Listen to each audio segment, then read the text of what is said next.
All right, take it away, go. Mr. Prime Minister, it's good to see you, and I wish I could reciprocate the hospitality you gave me when I visited Ottawa as Vice President in 2016. The sooner we get this pandemic under control, the better, and I look forward to seeing you in person in the future.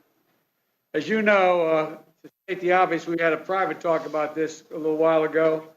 The United States has no closer friend than Canada. That's why you were my first call as president, my first bilateral meeting, and of course, my vice president spent some time living up in Montreal for high school, and so our communication are wide open. As you know, we have a robust agenda today, and we're all best served when the United States and Canada work together and lead together. In close coordination on a full range of issues we're going to discuss. COVID-19, economic recovery, climate change, refugees and migration, fighting for our democratic values on a global stage, and strengthening our own democracies at home. We spoke about this at the G7, but it's worth saying again. I believe the leaders of the major democracies, as leaders of the major democracies, we have a responsibility to prove that democracy can still deliver for our people. There are a lot of leaders around the world who are trying to make the argument autocracy works better. Empowering the full participation of our people, expanding opportunity and equity for everybody, ensuring the benefits of growth are shared broadly. That's how we're going to win the battle for the future. So thank you again, Mr. Prime Minister, for your partnership and your enduring commitment to the U.S.-China U.S.-Canadian relationship. We're going to talk about China, and I'm looking forward to a very productive discussion. The floor is yours, Mr. Prime Minister. Thank you very much, Mr. President. It's so good to see you, Joe, and it's such a great opportunity for us to sit down and talk not just about this extraordinary friendship between our two countries, but all the work we have to do together to get through COVID, but also to keep making sure we're pulling our weight around the world and making the world a better and safer place for everyone, not just with this pandemic, but with everything else as well. It's a real pleasure to be able to see you today alongside Vice President Harris. I'm glad to be joined here by our Deputy Prime Minister, Chrystia Freeland, and our Foreign Minister, Mark Garneau, whose birthday it is today, so it's a special celebration for him. Lots of things to talk about. Obviously, COVID and how we're going to keep our citizens safe is top of mind. But we're also going to dig into the recovery, how we move forward on creating good jobs for Canadians and Americans, strengthening the middle class, helping those working hard to join it. As we move forward, there's a lot to rebuild. We're also going to talk about climate change, and thank you again for stepping up in such a big way on tackling climate change. U.S. leadership has been sorely missed over the past years, and I have to say, as we're preparing the joint rollout and communique from this one, it's nice when the Americans are not pulling out all references to climate change and instead adding them in. So we're really excited to be working with you on that. Lots more to do. C'est un grand plaisir de pouvoir. It's a great pleasure to be able to sit down with you, President Biden and Vice President Harris, to speak, of course, about COVID. Économique et de la création d'emplois pour les Canadiens et les Américains dans les mois et les années à venir, et la lutte contre les changements climatiques qui demeure un élément essentiel de notre avenir, mais aussi de notre présent. I'm really looking forward to engaging with you all on these issues over the coming hours, but especially looking forward to getting to know your whole team as well. Vice President Harris, it's great to see you here.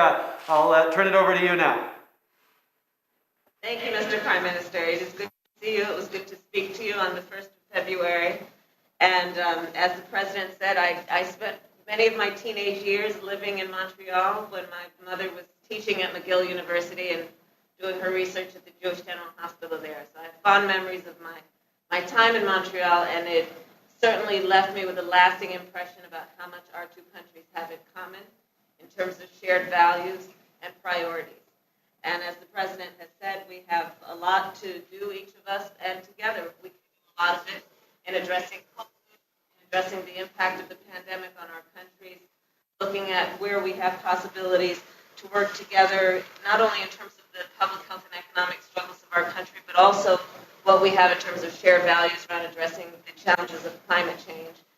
We look forward to working with you on that and many others. We are neighbors, we are friends as a country, and the challenges that we face not only are, as we have said, about COVID and climate change, also, as the President will talk about and has mentioned, our challenges in terms of China and Russia and what we can do in terms of working together on that, and working together in terms of strengthening and modernizing the UN and WTO. So we look forward to working with you. It is good to speak with you. And I'll now turn it over to Deputy Prime Minister Freeland, and I look forward to hearing from you. Thank you. Madam Vice President, it gives me such pleasure to address that term directly to you. And I have to tell you, your election has been such an inspiration for women and girls across Canada, especially for Black women and girls and for South Asian women and girls. So many of them have told me that directly. I am so looking forward to working with you and your administration on conquering COVID, on working together to be sure our economies can come roaring back.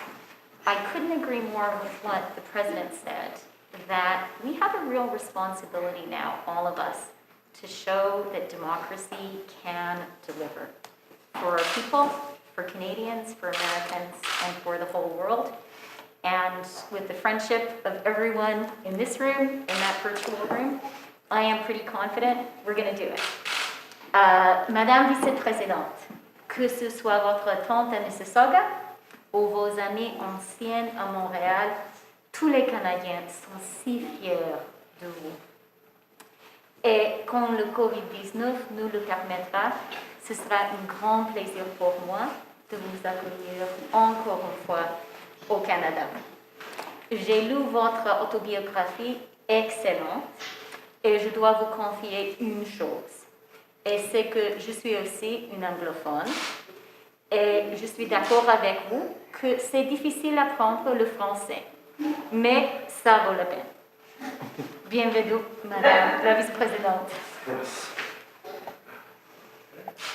Madam Vice President, we are very proud of you and all women and girls in Canada are very proud of you, of course, and I do hope that once COVID is over, we'll be able to meet in person. And indeed, French, I am myself, I'm a sister, and French is a beautiful language to learn, and I do believe that it's help others. Merci beaucoup. Well, before we go on, I want to make sure you know Anthony Blinken, our Secretary of State, sitting here, right? And the fellow down here on the right-hand side is a guy named Jake Sullivan. He's a National Security Advisor. And the National Security Council Senior Director for Western Hemisphere, Juan Gonzalez, who usually speaks Spanish to me, which I have trouble with as well. I told you, Mr. Prime Minister, I took 5 years of French in school and college as well. And every time I tried to speak it, I'd make such a fool of myself, I stopped trying. At least when I try Spanish and I make a fool of myself, they laugh with me. But at any rate, thank you very much. And the press is about to leave the room here, and we can get to business.